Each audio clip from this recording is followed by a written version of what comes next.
बिस्मिल्लाहिर्रहमानिर्रहीम। आज का हमारा टॉपिक है इंटरेक्शन डायग्राम्स। जिस तरह आप प्रीवियसली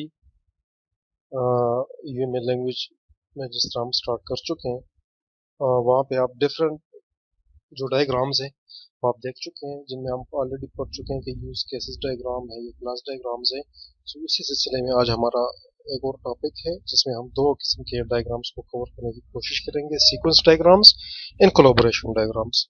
सो ये बहुत ही फंडामेंटल डायग्राम्स है और ये जिस कैटेगरी में लाइक कर रहे हैं, उन डायग्राम्स को हम कह रहे हैं कि ये इंटरेक्शन डायग्राम्स है।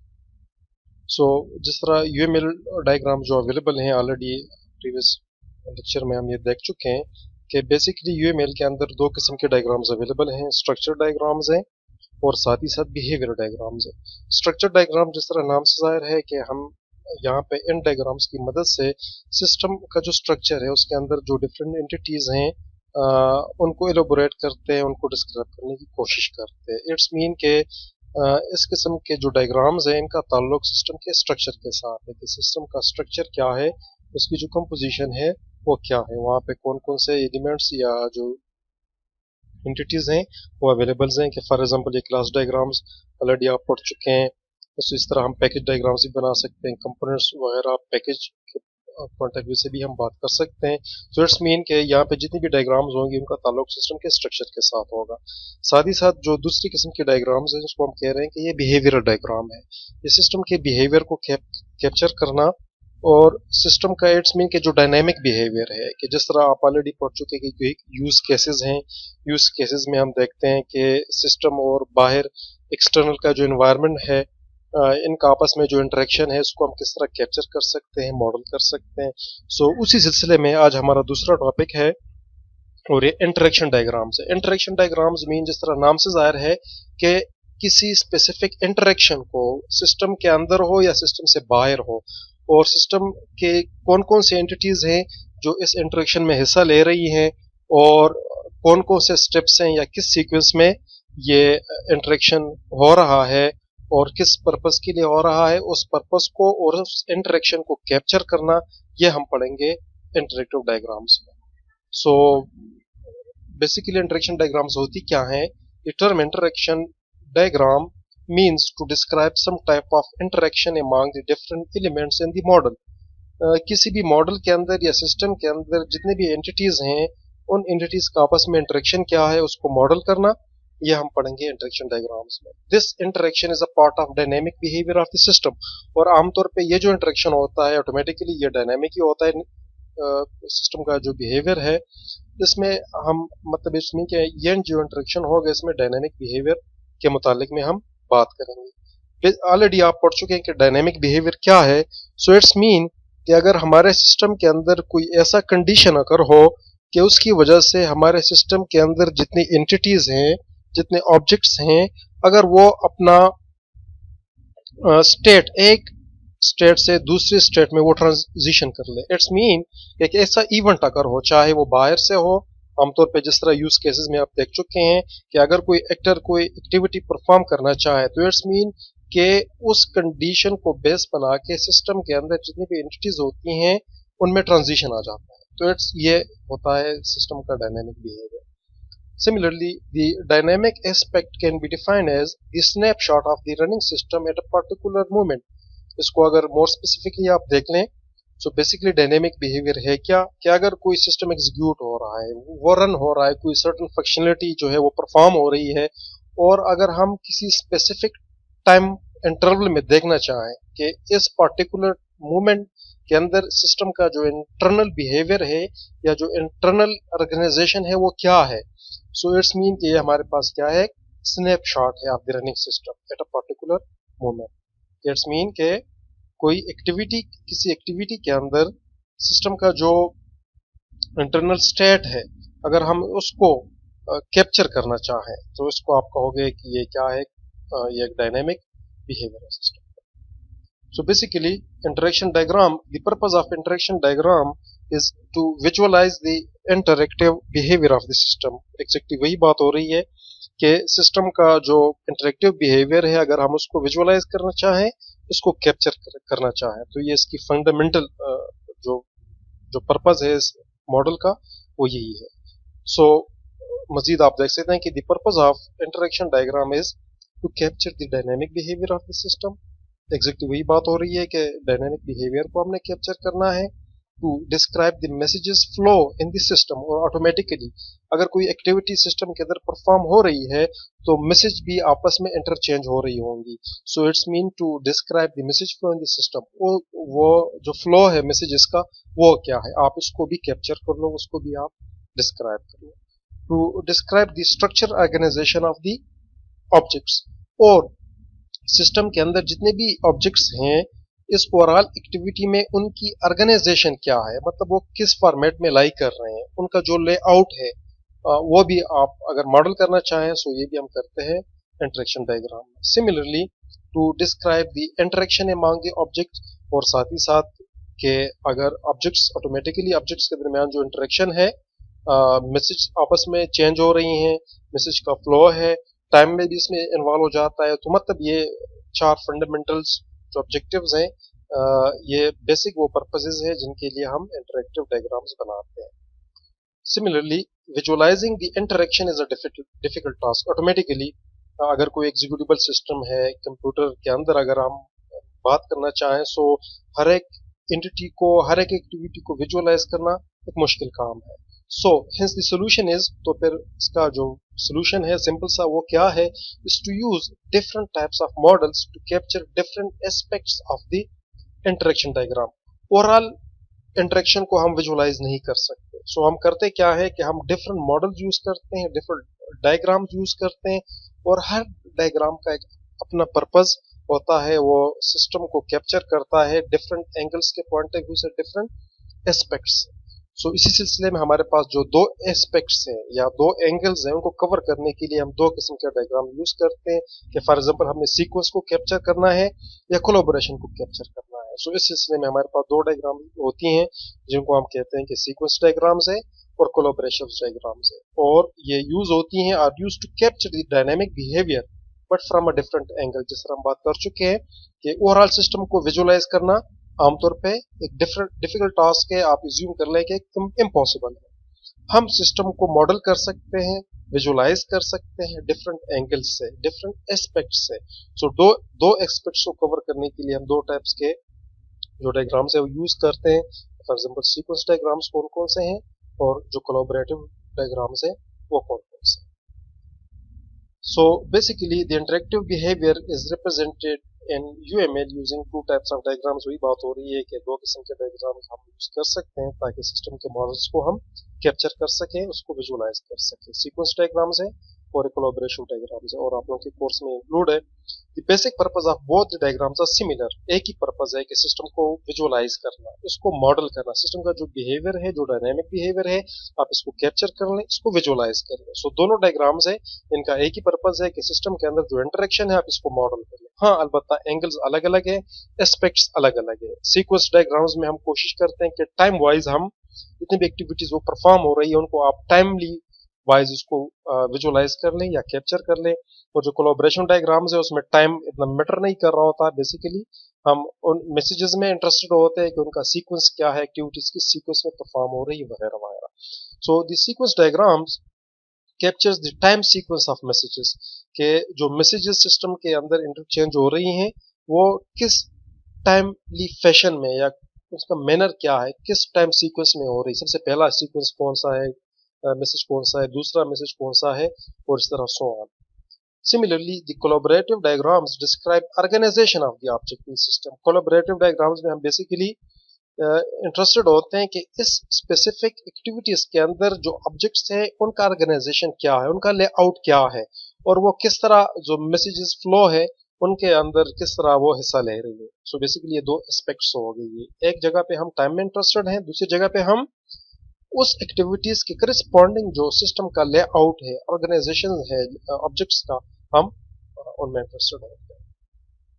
सो बेसिकली किसी भी इंटरेक्शन डायग्राम्स को मॉडल करना या उसको विजुअलाइज करने के लिए सर्टेन जो नोटेशंस हैं या जो टर्मिनोलॉजीज हैं यूएमएल के अंदर वो कौन कौन से यूज हो रही हैं, सो बेसिकली ये वही हैं, लेकिन अलबत्ता बहुत सारी और जो नोटेशंस है या टर्मिनोलॉजीज हैं अवेलेबल हैं जिसको हम ये प्रोफेशनल जो मॉडलिंग करते हैं हम यहाँ पे यूज करते हैं, लेकिन टीचिंग पॉइंट ऑफ व्यू से या आप लोगों के जो कोर्स कंटेंट्स में वहाँ पे दो तीन फंडामेंटल जो सिंबल्स हैं जिनको हम यूज करते हैं कि for example rectangles with inside labels are used to represent objects.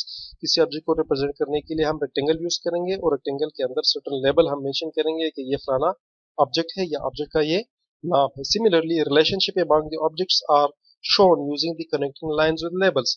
और अगर दो ऑब्जेक्ट्स आपस में इंटरकनेक्टेड है या आपस में किसी एक्टिविटी के अंदर वो हिस्सा ले रही हैं, सो इनको एक सिंपल लाइन के थ्रू विद लेबल हम यूज करेंगे कि यार ये फलाना रिलेशनशिप है और इसका ये लेबल है, इसका ये नाम है। Similarly messages are shown as arrow connecting the rectangles with labels. और मैसेजेस को शो करने के लिए हम एरो हेड के जो लाइंस हैं, इट्स मीन के एरो हम यूज करेंगे और हर एरो के करस्पॉन्डिंग सर्टेन लेबल होगा या उसका नाम होगा। Similarly, sequence number are used to number the sequence of activities। अगर एक एक्टिविटी के अंदर certain जो है एक्टिविटीज इन्वॉल्व हैं, सो उन एक्टिविटीज को हम सीक्वेंस नंबर असाइन कर लेते हैं ताकि उनका जो ऑर्डर है हम इसको मॉडल कर सके, उसको कैप्चर कर सके। तो मतलब ये फंडामेंटल जो नोटेशन है या टर्मिनोलॉजीज है कि हम रेक्टेंगल यूज करेंगे, साथ साथ वहाँ पे लेबल्स भी होंगे, रेक्टेंगल्स का इस्तेमाल होगा ऑब्जेक्ट्स के लिए, और अगर ऑब्जेक्ट्स आपस में इंटर रिलेटेड है तो इनके दरमियान जो कनेक्टिंग लाइंस हैं विद लेबल्स हम उनके रिलेशन को एक्सप्लोर करते हैं, यूज कर उनको मॉडल करते हैं। सिमिलरली जितनी भी मैसेजेस होती हैं उनको हम एरोस के थ्रू रिप्रेजेंट करते हैं और साथ ही साथ एक लेबल भी लगा लेते हैं। और साथ ही साथ जो सीक्वेंस नंबर्स हैं बहुत इंपॉर्टेंट होती हैं और सीक्वेंस ऑफ एक्टिविटीज को हम इसके थ्रू रिप्रेजेंट कर सकते हैं। सो यही जो नोटेशंस है या टर्मिनोलॉजीज हैं इन्हीं को हम आगे यूज करेंगे अपने डायग्राम्स के अंदर। सबसे पहला जो सीक्वेंस डायग्राम है, अगर आप इसको इन डेप्थ देखना चाहें, so the sequence diagram captures the time sequence of messages flow from one object to another object. अगर सिस्टम के अंदर ऑब्जेक्ट्स आपस में मैसेजेस इंटरचेंज कर रही हैं, एक्सचेंज कर रही हैं, सो उन मैसेज का जो टाइम सीक्वेंस है कि सबसे पहला कौन सा मैसेज जाएगा, दूसरे नंबर पे कौन सा मैसेज जाएगा, तीसरे नंबर पे कौन सा होगा, सो इट्स मीन कि हम यहाँ पे टाइम सीक्वेंस में इंटरेस्टेड होते हैं कि मैसेजेस का जो फ्लो है उनका टाइम सीक्वेंस क्या है। Similarly sequence diagram demonstrates the behaviour of the objects in use case. Use case example हो सकता है कि फॉर एग्जांपल आप पढ़ चुके हैं कि यूज केसेस में होता क्या है कि एक्टर जो होते हैं वो सिस्टम से बाहर लाई कर रहे होते हैं और उनका इंटरेक्शन होता है सिस्टम के अंदर। सो अगर उस किस्म के डायनेमिक बिहेवियर को अगर हम कैप्चर करना चाहें तो उसको भी हम सीक्वेंस डायग्राम्स के थ्रू कर सकते हैं। और इसमें हम करते क्या है, बाय डिस्क्राइबिंग द ऑब्जेक्ट्स कि ऑब्जेक्ट्स कौन कौन से हैं and the messages they pass over the course of time, और कौन कौन से मैसेजेस उन ऑब्जेक्ट्स के दरमियान पास हो रही हैं टाइम के साथ साथ। तो इट्स मीन कि यहाँ पे जो सबसे इंपॉर्टेंट चीज है कि मैसेजेस कौन कौन सी हैं और कौन सा मैसेज किस टाइम पे एक्सचेंज हो रहा होता है। In short, sequence diagrams shows how objects communicate with each other। It's mean सबसे जो पहला पार्ट है वो यही है कि ऑब्जेक्ट्स आपस में किस तरह कम्युनिकेट कर रही हैं, मैसेजेस किस तरह पास हो रही हैं in terms of sequence of messages in a timely manner, और वो जो मैसेज जो पास हो रही हैं वो किस टाइमली मैनर में हो रही हैं। इट्स मीन कि सबसे पहला मैसेज कौन सा होगा, दूसरा कौन सा होगा, तीसरा कौन सा होगा, वगैरह वगैरह। नोट में अगर आप देखना चाहें, so the sequence diagrams are time focus. It's mean के सीक्वेंस डायग्राम में हमारा मेन फोकस रहेगा टाइम के ऊपर कि किस टाइम के अंदर कौन सी एक्टिविटीज परफॉर्म होती हैं, and they show the order of interaction visually, और जो इंटरेक्शन हो रहा है उनका ऑर्डर क्या है, by using the vertex axis of the diagram to represent time. और जिस तरह आने वाले एग्जांपल में आप देख लोगे कि टाइम को हम वर्टिकल जो एक्सिस होती है, एक टाइम लाइन हम जो है ना वो ड्रा कर लेते हैं वर्टिकली, और उस सीक्वेंस में हम देख रहे होते हैं कि पहला कौन सा है, दूसरा मैसेज कौन सा है, तीसरा कौन सा है, वगैरह वगैरह। सो मतलब ये सीक्वेंस डायग्राम्स है हमारे पास। इस एग्जांपल्स में आप देख सकते हैं, इस एग्जांपल्स के अंदर आप देख सकते हैं कि ये डिफरेंट एंटिटीज हैं या ऑब्जेक्ट्स हैं कि फॉर एग्जांपल एक कॉलर है, एक्सचेंज सेंटर है, रिसीवर है, और हम बात अगर करना चाहें सो वो टॉक है। सो इट्स मीन के कॉलर की रिस्पॉन्सिबिलिटी है कि वो अपने रिसीवर के साथ वो कम्युनिकेट करना चाह रहा है, बीच में एक्सचेंज सर्वर है और बात होनी चाहिए। सो इट्स मीन के सबसे पहला जो स्टेप है, आप इस लाइन को आप एज्यूम कर लें कि हमारे पास ये टाइम लाइन है, ये जो वर्टिकल एक्सिस है, क्योंकि जिसमें हम जितने भी एक्टिविटीज परफॉर्म हो रहे, इट्स मीन के सबसे पहला जो टास्क होगा वो ऑफ हुक होगा कि इट्स मीन के जो हैंडसेट है आप उसको उठा लें। जब हम हैंडसेट उठा लेते हैं तो हमारे फोन सेट से एक्सचेंज के दरमियान एक मैसेज पास हो जाता है कि ये जो बंदा है, ये कॉलर है, वो किसी कॉल मिलाने में इंटरेस्टेड है। सो इट्स मीन का एक मैसेज ये पासिंग है। मैसेज पासिंग मैसेजेस का आमतौर पे सीक्वेंस डायग्राम्स में या ओवरऑल सॉफ्टवेयर इंजीनियरिंग में जब भी हम मैसेज के मुतालिक पढ़ते हैं तो मैसेज मीन के हम किसी फंक्शन को कॉल कर रहे हैं। तो ऑटोमेटिकली मैसेज पास करना या मैसेज को रिसीव करना इट्स मीन की एक फंक्शन कॉल है, जिस तरह क्लास में हम इसके मुतालिक पढ़ चुके हैं। तो सबसे पहला जो एक्टिविटी है या जो मैसेज पास हो रहा है वो ऑफ हुक है कि आप अपने फोन से जो हैंडसेट है आप उसको उठा लें। जब उठा लेते हैं तो ऑटोमेटिकली एक्सचेंज के पास मैसेज चला जाता है कि ये जो बंदा है ये इंटरेस्टेड है कॉल मिलाने में या बात करने में। सो ऑटोमेटिकली हमारे पास एक एक्सचेंज के साइड से एक मैसेज आ जाता है जिसको आप सुन सकते हैं कि ये डायल टोन होगा। सो डायल टोन अब यहाँ पे एक मैसेज है और हमारे पास वो पास हो जाता है और इसका ये मतलब होता है कि अब आप फ्री हैं, आप किसी भी नंबर को डायल कर सकते हैं। सो इट्स मीन के सबसे पहला जो स्टेप है, जो एक्टिविटी है कि आप ऑफ हुक कर लें, अपने हैंडसेट को आप उठा लें।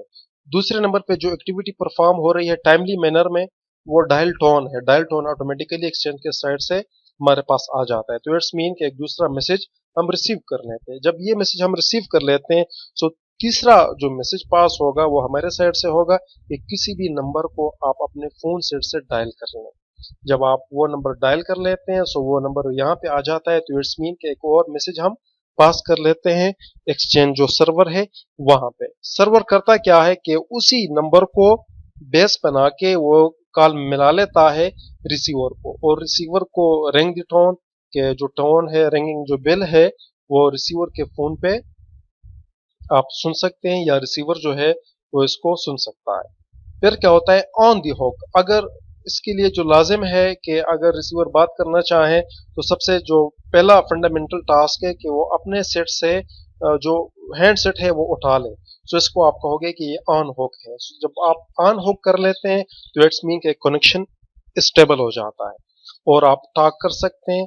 सो ऑफ हुक इट्स मीन के एक्सचेंज के पास मैसेज आ जाता है कि जो रिसीवर है वो अपना हैंड सेट जो है वो इसको ऑफ कर चुका है, उठा चुका है, और अब ये दोनों आपस में कम्युनिकेट कर सकते हैं। तो इट्स मीन के सीक्वेंस डायग्राम्स में आप देख चुके हैं कि हमारे सिस्टम के अंदर कौन कौन से एंटिटीज हैं, कॉलर है, एक्सचेंजर है, रिसीवर है, टॉक है, और इनके अंदर जो एक्टिविटीज परफॉर्म हो रही हैं वो किस टाइमली फैशन में हो रही हैं। सबसे पहला ऑफ हुक होना चाहिए, फोन सेट उठा लेना चाहिए, फिर डायल टोन एक्सचेंज के साइड से आएगा, फिर आप नंबर मिला लेते हैं, नंबर मिलाने के बाद हमारा जो एक्सचेंज सर्वर है वो रिसीवर को रिंगटोन बेच देता है। तो रिसीवर करता क्या है कि वो फोन सेट अगर ऊपर पड़ा हो तो मतलब उसको उठा लेता है और ऑटोमेटिकली एक्सचेंज सर्वर के पास मैसेज आ जाता है कि अब ये दोनों जो पार्टीज हैं, कॉलर और रिसीवर, ये कनेक्टेड हैं और आपस में बात कर सकते हैं। तो ये हमारे पास एक सीक्वेंस डायग्राम है और इस डायग्राम के थ्रू हम इस जो कॉलिंग की जो एक्टिविटी है, इस एक्टिविटी को हम टाइमली मैनर में हम इसको कैप्चर करते हैं, इसको मॉडल करते हैं। सो ये सीक्वेंस डायग्राम है। साथ ही साथ जो कोलैबोरेटिव डायग्राम्स है, जिस तरह हम ऑलरेडी पढ़ चुके हैं कि कोलैबोरेशन में हम दो चीजों में इंटरेस्टेड होते हैं कि फॉर एग्जांपल सिस्टम के अंदर जो किसी एक्टिविटी के अंदर जो ऑब्जेक्ट्स हिस्सा ले रही हैं उनका ऑर्गेनाइजेशन क्या है और जो मैसेजेस पास हो रही है उनका सीक्वेंस क्या है। So the collaboration diagrams describes the organisation of the object in the system, कि सिस्टम के अंदर कौन कौन से ऑब्जेक्ट्स हैं और उनका ऑर्गेनाइजेशन क्या है, taking part in the message flow, और जो मैसेज फ्लो में हिस्सा ले रही हैं। तो इट्स मीन कि हम सिर्फ उन ऑब्जेक्ट्स में इंटरेस्टेड होंगे जो एक्टिविटी में इन्वॉल्व है, इट्स मीन जो मैसेज फ्लो में शामिल है और उनका ऑर्गेनाइजेशन क्या है। So basically the collaborative diagram describe the system by defining entities, objects, organisation in the system, के किसी एक्टिविटी के अंदर कौन कौन से ऑब्जेक्ट्स इन्वॉल्व है और उनका ऑर्गेनाइजेशन क्या है, और sequence of the activities by numbering the messages, और जो एक्टिविटीज परफॉर्म हो रही हैं उनका सीक्वेंस क्या है, और इस सीक्वेंस को कैप्चर करने के लिए हम इनको नंबर असाइन करते रहते हैं। सो इस एग्जांपल में एग्जैक्टली वही एग्जांपल है, आप इसको देख लेते हैं। यहाँ पे वहां पे हम टाइम में इंटरेस्टेड है, अब यहाँ पे टाइम का कोई अमल दखल नहीं है, इट्स मीन के कोई टाइम लाइन यहाँ पे कंसिडर नहीं होगा। हम बेसिकली उन्हीं एंटिटीज को कैप्चर कर रहे होते हैं कि फॉर एग्जांपल कॉल है, एक्सचेंज है, रिसीवर है, टॉक है, वही एक्टिविटीज हैं, वही 4 एक्टिविटीज हैं, उन्हीं में हम इंटरेस्टेड हैं, वही मैसेजेस हैं, लेकिन फर्क सिर्फ इतना है कि हम इन मैसेजेस को नाम असाइन कर लेते हैं। इट्स मीन के यहाँ पे टाइम में हम इंटरेस्टेड नहीं है, हम उन सीक्वेंस ऑफ एक्टिविटीज में इंटरेस्टेड हैं कि वो किस सीक्वेंस में वो परफॉर्म हो रही हैं, वो अलाई कर रही हैं। कि फॉर एग्जाम्पल सबसे पहला जो मैसेज पास होता है कि आप वो अपना जो फोन सेट है, आप हैंड सेट है, आप उसको उठा लें। नंबर 2 नंबर पे फिर ये डायल टोन ऑटोमेटिकली हमारे पास आएगा। फिर सीक्वेंस एक्सचेंज से एक मैसेज चला जाएगा कि डायल नंबर, मैसेज हमारे पास आएगा, हम किसी नंबर को डायल कर लेते हैं। फिर क्या होता है, एक्सचेंज के अंदर से नंबर 4 पे आप देख सकते हैं कि रिंग टोन, हमारा जो रिसीवर है उसके पास रिंग टोन जो है ना वो चला जाता है। और फिर 5 नंबर पे ऑन हो के अगर वो उसका जो फोन सेट है, जो हैंड सेट है, आप इसको उठा ले। जब वो उसको उठा लेता है तो ऑटोमेटिकली उसका जो कॉल है वो एक्सचेंज के पास वो मिल जाता है। अब दोनों चीजें एक्सचेंज के पास आ चुकी हैं कि ये एक्सचेंज के थ्रू ये मीडिएटर है बीच में, और एक्सचेंज के थ्रू दोनों पार्टीज जो हैं वो आपस में कनेक्टेड हो चुकी हैं। इट्स मीन के अब जो कॉलर है और जो रिसीवर है आपस में वो बात कर सकते हैं। सो मतलब ये बेसिकली हमारे पास कोलैबोरेटिव डायग्राम्स हैं, और इस डायग्राम में जिस तरह जाहिर है कि यहाँ पे हम टाइम का कोई अमल दखल नहीं है, हम टाइम में इंटरेस्टेड नहीं है, हम सिर्फ उन एंटिटीज में इंटरेस्टेड हैं, उनके ऑर्गेनाइजेशन में इंटरेस्टेड हैं, और जो आपस में मैसेजेस पास हो रही हैं उन मैसेज का जो सीक्वेंस नंबर है किस ऑर्डर में पास हो रही है। तो सबसे पहला कि ऑफ वो होना चाहिए, फिर डायल टोन फोन पे आना चाहिए, और नंबर 3 नंबर पे जो एक्सचेंज के साइड से हमारे पास मैसेज आता है कि आप अभी कोई नंबर डायल कर लें। जब नंबर हम डायल कर लेते हैं तो 4 नंबर पे फौरन रिसीवर चाहे जहां भी हो वो रिंग टोन महसूस कर लेता है, वो सुन लेता है। फिर नंबर 5 नंबर पे अपने हैंडसेट को उठा लेता है, तो ऑटोमेटिकली उसकी कॉल मिल जाती है हमारे एक्सचेंज के साथ। आप दोनों पार्टीज आपस में कनेक्टेड हैं, वो बात कर सकते हैं। तो मतलब एक ही एक्टिविटी है लेकिन 2 एंगल्स हैं। सबसे पहले एंगल में हम देखते हैं कि टाइम के पॉइंट ऑफ व्यू से किस तरह एक्टिविटीज परफॉर्म हो रही हैं। दूसरे एंगल में हम देख रहे हैं कि कौन कौन से एक्टिविटीज हैं जो इस एक्टिविटी में, कौन कौन से ऑब्जेक्ट्स हैं या एंटिटीज हैं जो इस एक्टिविटी में शामिल हैं, और कौन कौन से मैसेजेस हैं जो पास हो रही हैं, उनका ऑर्डर क्या है, उनका सीक्वेंस क्या।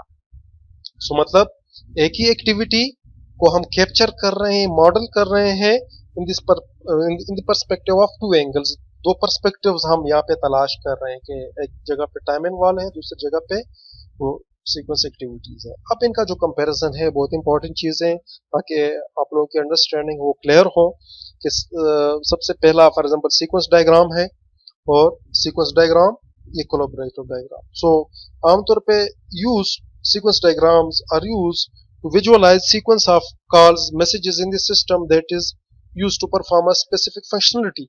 किसी स्पेसिफिक फंक्शनलिटी को परफॉर्म करने के लिए जितनी भी एक्टिविटीज हैं या जो मैसेजेस पास हो रही हैं उनका सीक्वेंस क्या है in the perspective of time.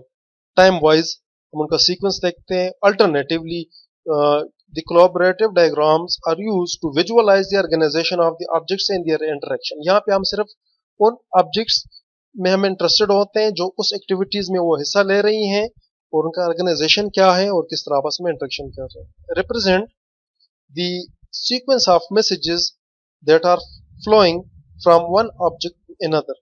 और हम यहाँ पे उस सीक्वेंस ऑफ मैसेजेस में इंटरेस्टेड होते हैं जो आपस में इंटरचेंज हो रही है, पास हो रही है। और आमतौर पे जो कोलैबोरेटिव डायग्राम्स है यहाँ पे होता क्या है, used to represent the structure organisation of the system and messages are sent and received.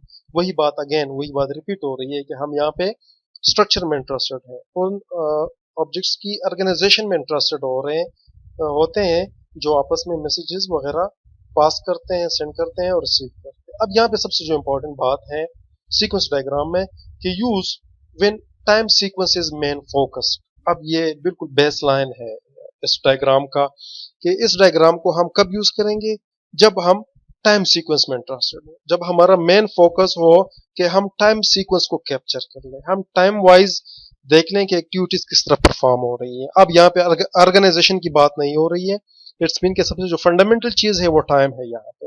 अब यहाँ पे क्या है alternatively use when object organisation is the main focus, के जब हम किसी खास एक्टिविटीज के अंदर जो ऑब्जेक्ट्स इन्वॉल्व हैं उनका ऑर्गेनाइजेशन क्या है। तो इट्स मीन के दो अल्टरनेटिव बातें हो रही हैं, एक यहाँ पे टाइम में हम इंटरेस्टेड है, मेन फोकस हमारा टाइम के ऊपर है, और यहाँ पे जो बेस लाइन है वो ऑर्गेनाइजेशन है, किसी खास एक्टिविटी के अंदर जो ऑर्गेनाइजेशन है ऑब्जेक्ट का हम उनमें इंटरेस्टेड होते हैं।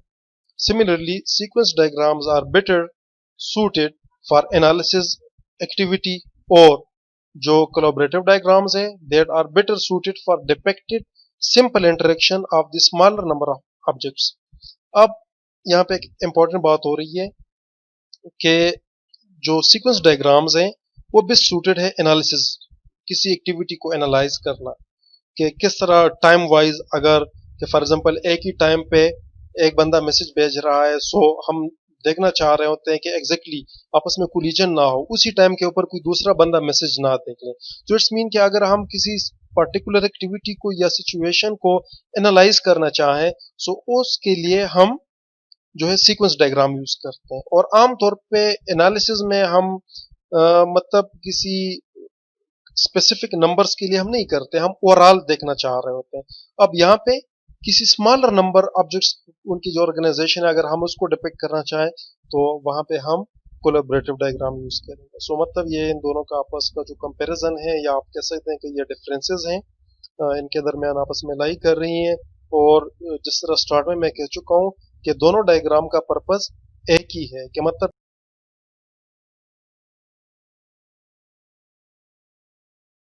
हमसे इंटरेक्शन को कैप्चर करना, लेकिन दो डिफरेंट एंगल्स के थ्रू। कि फॉर एग्जांपल सीक्वेंस में हम टाइम में इंटरेस्टेड होते हैं, और यहाँ पे हम उसी स्पेसिफिक एक्टिविटीज के अंदर ऑब्जेक्ट का जो ऑर्गेनाइजेशन है और मैसेजेस का जो ऑर्डरिंग है वो क्या है।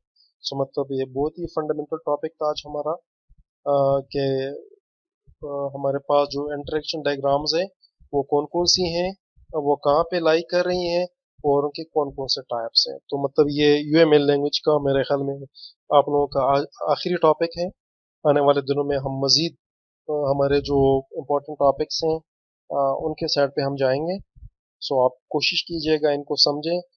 ये बिल्कुल हरफ आखिर नहीं है ये जो लेक्चर है, इसके अलावा भी बुक है आप लोगों के पास, ऑनलाइन मटेरियल्स भी अवेलेबल हैं, सो आप उनसे भी कंसल्ट कर सकते हैं। और इसके अलावा किसी को कोई कंफ्यूजन प्रॉब्लम वगैरह हो सो आप मुझसे रब्ता भी कर सकते हैं। उम्मीद है कि ये टॉपिक आप लोगों को क्लियर है। Thank you.